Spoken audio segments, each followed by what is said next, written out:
وہ رات تاریک تھی۔ مصر کا آسمان آئینے کی طرح شفاف تھا۔ ستارے ہیروں اور سچے موتیوں کی طرح چمک رہے تھے۔ قاہرہ شہر گہری نیند سویا ہوا تھا۔ کسی کے وہم و گمان میں بھی نہ تھا کہ چند دنوں بعد ان پر کیا قیامت ٹوٹنے والی ہے۔ مصر کے سرحدی دستے بھی سوئے ہوئے تھے، صرف گشتی سنتری جاگ رہے تھے، لیکن وہ صرف جاگ رہے تھے، بیدار نہیں تھے۔ دریائے نیل کے ساتھ کی چوکی جو دریائی راستہ بند کرنے کے لیے بنائی گئی تھی، اور اس سے چند میل دور دوسری چوکی جو پہاڑیوں کے علاقے کو سر مبہر رکھنے کے لیے قائم کی گئی تھی، اس کے گشتی سنتری چار لڑکیوں کے حسین اور رومانی چال میں الجھے ہوئے تھے۔ لڑکیاں انہیں الگ الگ لے گئی تھیں۔ اس رات یہ گروہ بہت زیادہ چوکنا تھا۔ زہرہ اور اس کے ساتھی رقاصہ اس گروہ سے کچھ دور خیمے میں سوئی ہوئی تھیں۔ سازندے بظاہر سوئے ہوئے تھے، لیکن وہ بیدار تھے۔ انہیں بتا دیا گیا تھا کہ آج رات بہت اہم ہے اور وہ بیدار رہیں۔ ان دونوں گروہوں کے لیے یہ حکم تھا کہ کوئی باہر کا آدمی دریا کے کنارے اور اس پہاڑی سلسلے کے قریب نہ آئے۔ کوئی آئے تو اسے پکڑ کر اندر لے آؤ۔ کچھ دیر بعد ایک سازندہ اٹھا۔ پہلے وہ باہر گھوما پھرا، پھر اس نے اس چھوٹے خیمے میں جھانکا جس میں دونوں لڑکیاں سوئی ہوئی تھیں۔ اندھیرے میں اسے کچھ نظر نہ آیا۔ اندر جا کر ٹٹولا، اسے کچھ شک ہوا۔ دیا جلا کے دیکھا تو زہرہ غائب تھی، دوسری گہری نیند سوئی ہوئی تھی۔ سازندے نے اسے نہ جگایا۔ اسے معلوم تھا کہ زہرہ کہاں گئی ہے۔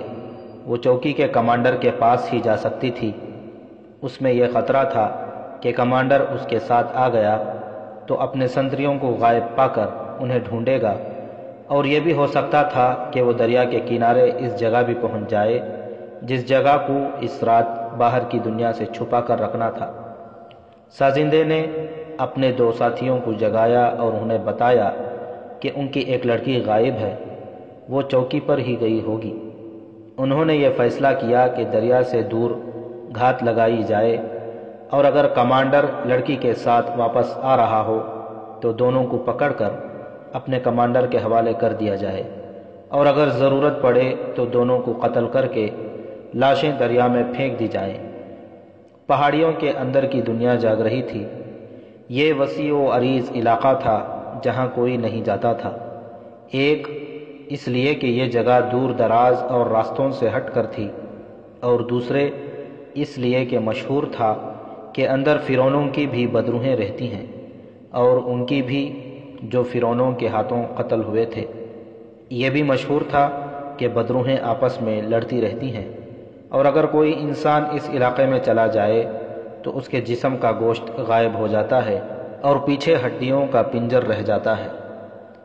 یہ بتایا جا چکا ہے کہ اس پہاڑی خطے کے وسط میں فرعونوں کے بہت بڑے بڑے بت پہاڑیوں کو تراش کر بنائے گئے تھے۔ پہاڑیوں کو اندر سے کھوکھلا کر کے اندر محل جیسے کمرے اور غلام گردشیں بنائی گئی تھیں۔ اس رات اس زمین دوز محلات میں روشنی ہی روشنی تھی۔ ہزاروں حبشی باہر اس میدان میں جمع تھے جسے ہر طرف سے پہاڑیوں نے گھیر رکھا تھا۔ حبشیوں سے کہا گیا تھا کہ وہ اونچی بات نہ کریں، انہیں ان کا خدا دکھایا جانے والا ہے۔ حبشیوں پر خوف اور عقیدت مندی کے جذبات سوار تھے۔ ڈر کے مارے وہ ایک دوسرے کے ساتھ سرگوشی میں بھی بات نہیں کرتے تھے۔ وہ ان پہاڑیوں اور چٹانوں سے اچھی طرح واقف ہو چکے تھے۔ انہیں معلوم تھا کہ جس پہاڑی کی طرف وہ منہ کر کے بیٹھے ہیں اس کی نفس بلندی پر ایک بہت بڑا بت ہے۔ یہ ابو سمبل کا بت تھا جس کے متعلق ان حبشیوں کو بتایا گیا تھا کہ ان کے خدا کا بت ہے، اور ایک رات یہ خدا ایک انسان کے روپ میں ان کے سامنے آئے گا۔ اچانک ایسی گرجدار آواز آئی جیسے گھٹائیں گرجی ہوں۔ حبشی پہلے ہی خاموش تھے، اس گرج نے ان کی سانسیں بھی روک دیں۔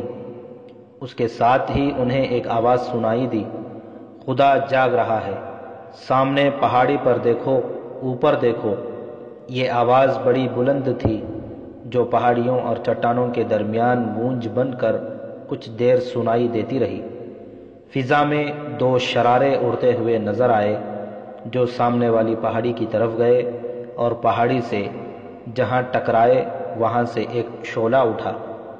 ابو سمبل کا بت اس شعلے کے پیچھے اور کچھ اوپر تھا۔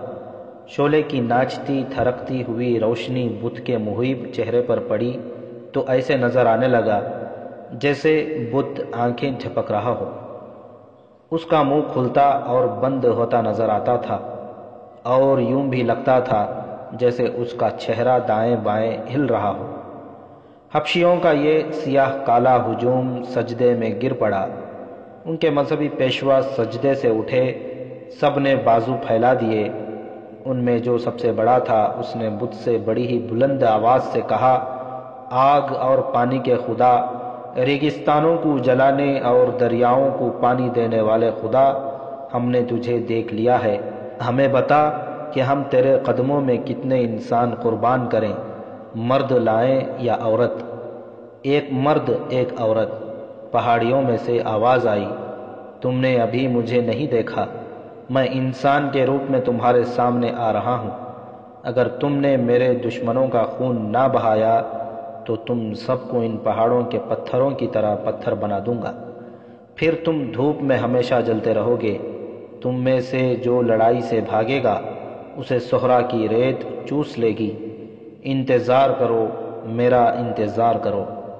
خاموشی اور گہری ہو گئی۔ شعلہ آہستہ آہستہ کم ہونے لگا۔ پہاڑیوں میں سے حبشیوں کے مذہبی ترانے کی آواز آنے لگی۔ یہ ان کا وہ گیت تھا جو مذہبی تہواروں پر عبادت کے دوران گایا کرتے تھے۔ بہت سے آدمی مل کر گا رہے تھے اور 7 دف بج رہے تھے۔ نیچے بیٹھے ہوئے ہزاروں حبشیوں نے ایک دوسرے کی طرف دیکھا، ان میں سے کوئی بھی نہیں گا رہا تھا۔ یہ غیب کی آواز معلوم ہوتی تھی۔ زہرہ چوکی کے کمانڈر کے خیمے میں تھی۔ اس کی باتیں پہلے سے زیادہ جذباتی ہو گئی تھیں۔ اس نے کمانڈر سے کہا، اگر میں تمہیں نہ دیکھتی تو باقی عمر ناچنے اور دوسروں کا دل بہلاتے گزار دیتی۔ تمہیں دیکھ کر مجھے یاد آ گیا ہے کہ میں بیٹی ہوں، رقاصہ اور فاحشہ نہیں۔ یا تم اپنے آپ کو مار لو تاکہ مجھے یقین ہو جائے کہ میرا باپ مر گیا ہے، یا مجھے قتل کر دو۔ اگر یہ نہیں کر سکتے تو مجھے پناہ میں لے لو، اپنے گھر بھیج دو، آج مجھے واپس نہ جانے دو۔ تم آج چلی جاؤ، کمانڈر نے جواب دیا۔ میں تمہیں چوکی میں نہیں رکھ سکتا۔ میں وعدہ کرتا ہوں کہ تمہیں اپنے گھر بھیجنے کا انتظام کروں گا، اور اگر تم یہاں سے چلی گئی تو مجھے قاہرہ میں اپنا ٹھکانہ بتا دو، وہاں آ کر تمہیں لے جاؤں گا۔ تھوڑی دیر بعد کمانڈر نے 2 گھوڑے تیار کیے اور زہرہ سے کہا، چلو چلیں۔ دونوں گھوڑوں پر سوار ہوئے اور چل پڑے۔ راستے میں زہرہ نے کمانڈر سے پوچھا، رات کو کشتیاں یہاں کیوں آیا کرتی ہیں؟ کشتیاں؟ کمانڈر نے حیران سا ہو کر پوچھا، کدھر سے آتی ہیں؟ ادھر سے، اس نے سوڈان کی طرف اشارہ کر کے کہا۔ مجھے اب رات کو نیند کم آتی ہے، آدھی رات کو اٹھ کر خیمے سے باہر بیٹھ جاتی ہوں۔ میں نے 2 راتیں دیکھا ہے، ایک رات 3 اور ایک رات 2 بادبانی کشتیاں آئی ہیں۔ ان کے سفید بادبان اندھیرے میں نظر آتے تھے۔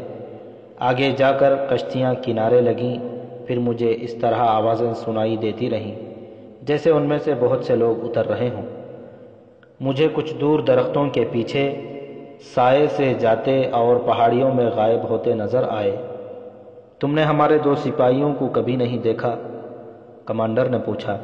وہ گھوڑوں پر سوار ہوتے ہیں، انہیں دریا کے کنارے موجود رہنا چاہیے۔ نہیں، زہرہ نے جواب دیا، میں نے کبھی کوئی سپاہی نہیں دیکھا۔ دن کے دوران سپاہی آتے ہیں، آ کے ایک قافلہ اترا ہوا ہے، ان کے ساتھ کھاتے پیتے ہیں۔ ایک روز میں نے ایک سپاہی کو ایک لڑکی کے ساتھ بے تکلفی سے چٹانوں کے پیچھے جاتے دیکھا تھا۔ زہرہ کو تو علم ہی نہیں تھا کہ سرحدوں پر کیا ہوتا ہے اور کیا ہو سکتا ہے، اور سرحدی دستوں کے فرائض کیا ہیں۔ اسے یہ بھی معلوم نہیں تھا کہ رات کو یا دن کو سوڈان کی طرف سے کشتیوں کو آنا چاہیے یا نہیں۔ اس نے تو ایسے ہی پوچھ لیا تھا، لیکن کمانڈر کے لیے یہ اہم خبر تھی۔ زہرہ اگر صحیح کہہ رہی تھی تو یہ اسے راز کی بات بتا رہی تھی۔ وہ بے شک اس ڈیوٹی پر اور سرحدی ماحول سے اکتا گیا تھا، مگر زہرہ کی باتوں نے اسے بیدار کر دیا۔ اس نے زہرہ سے کہا، آؤ آج دریا کے کنارے چلتے ہیں۔ اس نے گھوڑے کا رخ موڑ دیا۔ وہ دریا تک پہنچے اور کنارے کے ساتھ ساتھ چلنے لگے۔ کمانڈر کی نظریں دریا پر تیر رہی تھیں۔ کچھ وقت گزرا تو اسے دریا میں دور ایک لو نظر آئی جو دیے کی معلوم ہوتی تھی۔ پھر ایک اور لو نظر آئی اور پھر دونوں روشنیاں بجھ گئیں۔ ادھر کنارے پر بھی ایک دیا جلا اور بجھ گیا۔ کمانڈر نے ان گشتی سنتریوں کو آواز دی جنہیں وہاں گشت پر ہونا چاہیے تھا۔ اسے کوئی جواب نہ ملا۔ اس نے اور بلند آواز سے پکارا، پھر بھی کوئی جواب نہ ملا۔ اس نے اور زور سے پکارا۔ اسے اب دریا میں 2 کشتیوں کے بادبان دکھائی دیے۔ وہ پریشان ہو گیا۔ وہ زہرہ کی موجودگی کو بھول گیا اور گھوڑے کو کنارے کے ساتھ آگے چلا گیا۔ زہرہ بھی اس کے پیچھے چلی گئی۔ کمانڈر سنتریوں کو پکار رہا تھا۔ سنتریوں کو اس کی آواز سنائی دے رہی تھی، لیکن وہ دونوں ایک دوسرے سے الگ الگ چٹانوں کی اوٹ میں بوڑھے خاوندوں کی نوجوان بیویوں کے جال میں پھنسے ہوئے تھے۔ انہوں نے اپنے کمانڈر کی آواز پہچان لی اور وہاں سے اٹھے۔ وہ جب وہاں جا کر اکٹھے ہوئے جہاں وہ اپنے گھوڑے باندھ گئے تھے تو دیکھا کہ دونوں گھوڑے غائب ہیں۔ وہ وہیں رکے رہے۔ انہیں دور 2 گھوڑے جاتے دکھائی دیے۔ کمانڈر آگے جا رہا تھا۔ زہرہ کا گھوڑا اس کے پہلو میں تھا۔ انہیں آواز سنائی دی، تم جنہیں پکار رہے ہو وہ بہت دور آگے ہیں۔ تم کون ہو؟ کمانڈر نے پوچھا۔ آگے آؤ، ہم مسافر ہیں، اسے جواب ملا، اور 2 گھوڑے کمانڈر کی طرف بڑھنے لگے۔ پھر ایک اور آواز آئی، آگے چلیں، ہم آپ کے ساتھ چلیں گے۔ کمانڈر نے تلوار نکال لی۔ رات کے وقت مسافروں کا گھوڑوں پر سوار ہونا اور اس علاقے میں ہونا مشکوک تھا۔ وہ دونوں ان کے قریب آ گئے۔ ایک نے کمانڈر سے کہا، ادھر دیکھو، وہ آ رہے ہیں۔ جو ہی کمانڈر نے ادھر دیکھا، اس آدمی نے ایک بازو کمانڈر کی گردن کے گرد لپیٹ کر بازو کا شکنجہ تنگ کر دیا اور دوسرے ہاتھ سے اس کی تلوار والی کلائی پکڑ لی۔ دوسرے نے لڑکی کو دبوچ لیا۔ کمانڈر کو جس نے پکڑ رکھا تھا اس نے اپنے گھوڑے کو ایڑ لگا دی۔ گھوڑا تیز چلا تو کمانڈر اپنے گھوڑے سے گرنے لگا۔ اندھیرے سے 2 اور آدمی دوڑے آئے۔ انہوں نے کمانڈر کو بے بس کر لیا۔ یہ سازندے تھے جو دراصل تربیت یافتہ چھاپہ مار سپاہی تھے۔ ان میں سے 2-3 زہرہ کے پیچھے گئے تھے اور انہیں راستے میں دیکھ کر اندھیرے سے فائدہ اٹھاتے ہوئے ان کے تعاقب میں آ رہے تھے۔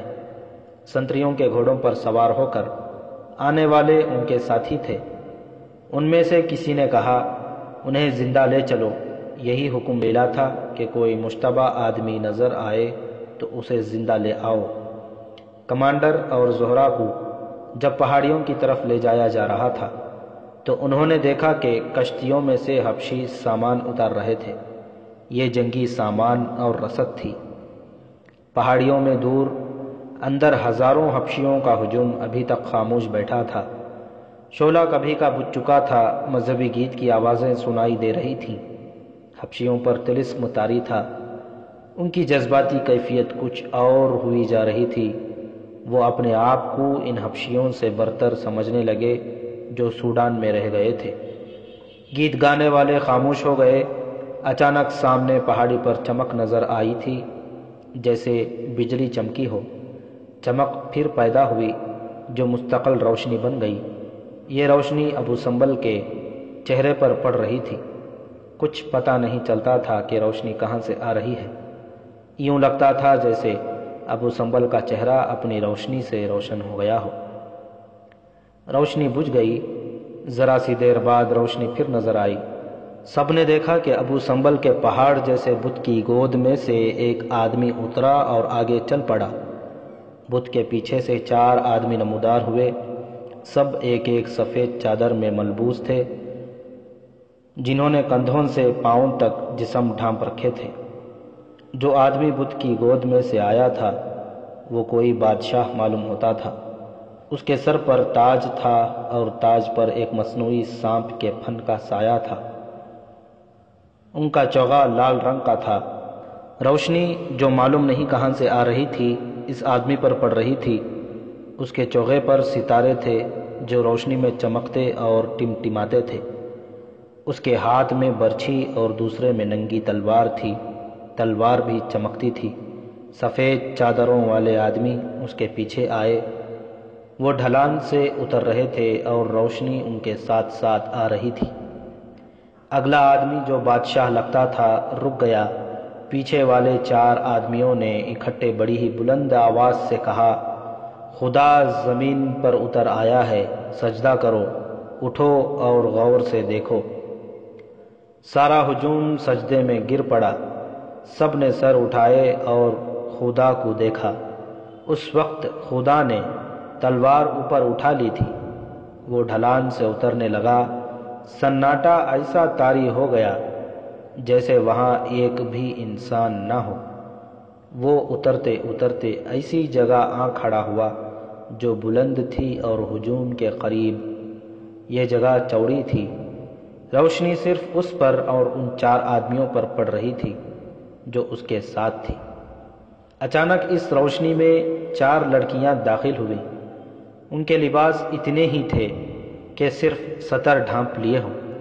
ان کے جسموں کے رنگ گورے تھے، ان کے پیٹھوں پر کندھوں سے ذرا نیچے پرندوں کی طرح پر پھیلے ہوئے تھے۔ ان کے بال کھلے تھے، وہ یوں حرکت کرتی تھیں جیسے اڑ رہی ہوں۔ وہ رقص کی اداؤں سے اس بادشاہ حبشیوں کے خدا کے ارد گرد گھوم کر وہیں کہیں غائب ہو گئیں، شاید چٹان کے پیچھے اتر گئی تھی۔ اس وقت 4 آدمی کمانڈر اور زہرہ کو وہاں ایک غار میں لے گئے اور ایک کمرے میں داخل کر دیا۔ ایک آدمی باہر چلا گیا، وہ واپس آیا تو اس کے ساتھ ایک اور آدمی تھا۔ اسے بتا دیا گیا کہ یہ چوکی کا کمانڈر ہے اور یہ رقاصہ ہے، اور انہیں دریا کے کنارے سے اس وقت پکڑا گیا ہے جب کشتیاں سامان اور مزید حبشیوں کو اتار رہی تھیں۔ اس آدمی نے کمانڈر اور زہرہ کو دیکھا، اس کے ہونٹوں پر مسکراہٹ آ گئی۔ وہ ایک آدمی کو ساتھ لے کر باہر نکل آیا۔ تم انہیں بڑے اچھے وقت لائے ہو، اس نے کہا۔ یہ بدبخت حبشی انسانی قربانی مانگ رہے ہیں۔ ہم نے القند کے کہنے پر خدا کی آواز میں اعلان کر دیا تھا کہ ایک مرد اور ایک عورت کی قربانی دی جائے گی۔ ہمیں کہیں سے ایک مرد اور ایک عورت کو اغوا کر کے ان کے حوالے کرنا تھا۔ تم نے ہمارا مسئلہ حل کر دیا ہے، معلوم ہوتا ہے ہم کامیاب ہوں گے۔ ہر کام پوری کامیابی سے ہو رہا ہے۔ قربانی کے لیے اپنے آپ ہی تو انسان آ گئے ہیں۔ حبشیوں نے خدا کو دیکھ لیا ہے؟ ایک آدمی نے پوچھا۔ اگر تم ہوتے تو دیکھتے کہ ہم نے کیسی استادی سے انہیں خدا کو دکھایا ہے، اس نے جواب دیا۔ بت کے سامنے والی پہاڑی سے جلتے ہوئے فتیلے والے تیر چلائے گئے۔ تیر اندازوں نے اندھیروں میں ایسا نشانہ باندھا کہ صحیح جگہ پر تیر گرے۔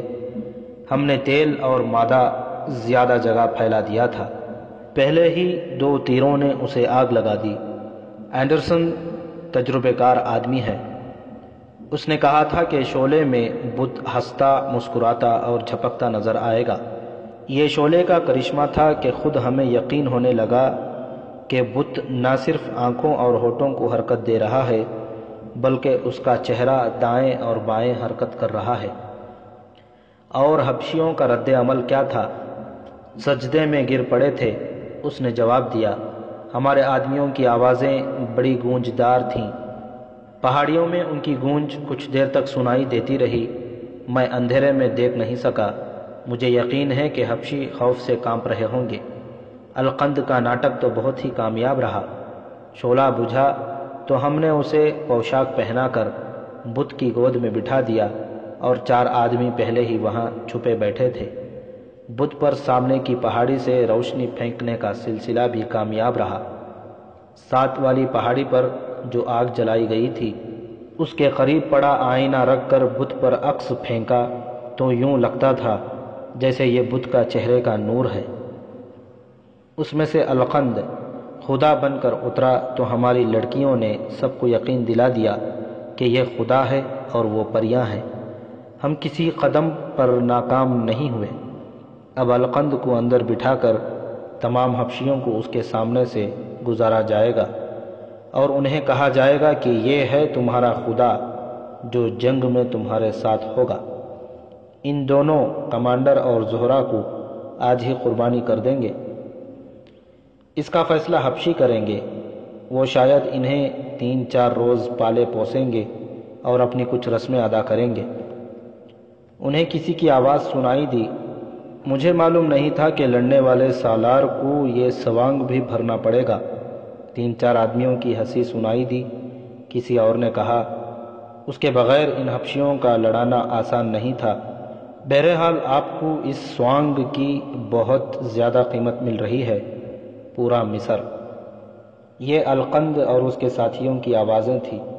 وہ قریب آئے تو ان دونوں نے بتایا کہ ایک مرد اور ایک عورت اتفاق سے ہاتھ آ گئی ہیں، انہیں حبشیوں کے حوالے کیا جا سکتا ہے۔ القند نے یہ نہ پوچھا کہ یہ دونوں کون ہیں۔ وہ سر کے تاج اتار کر اس کمرے میں چلا گیا جہاں کمانڈر اور زہرہ کو رکھا گیا تھا۔ القند کمانڈر کو نہ پہچان سکا۔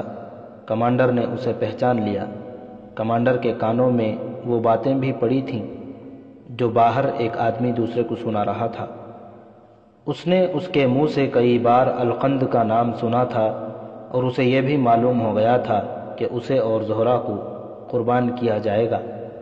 القند اس کے سامنے آیا تو اسے اس پر حیرت نہ ہوئی کہ اس کا سالار یہاں کیسے آ گیا ہے۔ القند یہ کہہ کر باہر نکل گیا کہ ان دونوں کو حبشیوں کے مذہبی پیشواؤں کے حوالے کر دو۔ 3-4 روز بعد قاہرہ میں العادل نے علی بن سفیان کو بلایا اور کہا، 3-4 دنوں سے سالار القند نہیں مل رہا ہے۔ میں اسے جب بھی بلاتا ہوں جواب آتا ہے کہ وہ نہیں ہے۔ اس کے گھر سے بھی یہی جواب ملا ہے۔ وہ کہاں جا سکتا ہے؟ اگر سرحدی دستوں کے معائنے کے لیے سرحد کے دورے پر جاتا تو آپ سے اجازت لے کر جاتا۔ علی بن سفیان نے جواب دیا، فوری طور پر میرے ذہن میں یہی آتا ہے کہ اسے تخریب کاروں نے اغوا یا قتل کر دیا ہوگا۔ یہ بھی ہو سکتا ہے کہ وہ تخریب کاروں سے ہی جا ملا ہو۔ العادل نے کہا، کبھی ایسا شک ہوا نہیں تھا۔ علی بن سفیان نے کہا، میں اس کے گھر سے پتہ کراتا ہوں۔ وہ خود اس کے گھر چلا گیا۔ القند کے 12 باڈی گارڈ موجود تھے۔ اس کے کمانڈر سے پوچھا کہ سالار القند کہاں ہے؟ اس نے لا علمی کا اظہار کیا۔ کسی بھی باڈی گارڈ کو معلوم نہیں تھا۔ ملازمہ کو باہر بلا کر کہا گیا کہ القند کی بیویوں سے پوچھیں کہ القند کہاں گیا ہے۔ ملازمہ اسے اندر لے گئی، اندر کمرے میں بٹھایا۔ وہ بوڑھی عورت تھی۔ اس نے علی بن سفیان سے کہا، اس گھر سے آپ کو پتہ نہیں چلے گا کہ سالار القند کہاں چلے گئے ہیں۔ میں ایک عرصے سے یہاں جو کچھ دیکھ رہی ہوں وہ بتا دیتی ہوں، لیکن میری جان کی حفاظت آپ کے ذمے ہوگی۔ اگر میں مر گئی تو کوئی فرق نہیں پڑے گا۔